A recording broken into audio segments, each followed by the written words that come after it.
Кемтар қалыңдық. Әбу Ханифаның әкесі Сәбит жас кезінде өзеннің жағасында дәрет алып жатып, суда ағып келе жатқан алманы көреді.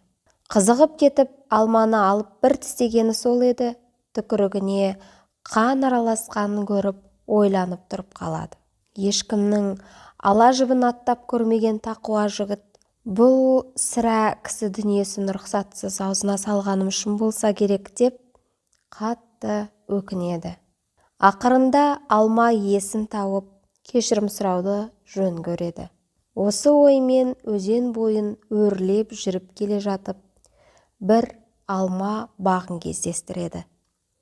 Жас Сәбит бақша иесіне барып, мән-жайды айтып, кешірім сұрайды. Сонда қожайыны ол үшін өзіне 3 жыл тегін жұмыс істеуін бұйырады. Сәбит амалсыз келіседі. Уақыты біткенде қожайын тағы да бір шарты барын білдіреді.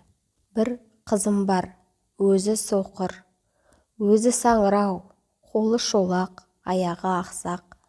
Осы қызымды өзіңе әйелдікке ал дейді. Сәбит болса бұған да көнеді. Той күні келіп, Сәбит кемтар қалыңдығын күтіп отырады. Кенет ішке ай десе аузы, күн десе көзі бар сұлу қыз кіріп келеді. Сәбит түкке түсінбей қыздың әкесіне қарайды. Сонда қыздың әкесі: мен қызымды иманды, адал жігітке бергім келген еді. Бірақ ешкімді оған лайық көрмедім. Сөйтіп жүргенде сен жолықтың. Мен сенің адалдығыңды сынағым келді. Қызымды кемтар етіп сипаттаған себебім, қызым осы жасқа дейін жаман сөз естіген емес.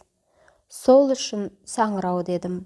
Соқыр деп харамға қарамағандығын айттым. Қолы шолақ деген себебім, арам ұстатпай тәрбиелегенмін. Аяғы ақсақ дедім, өйткені ол туғалы нашар орындарға аттап басқан емес, деп түсіндіреді.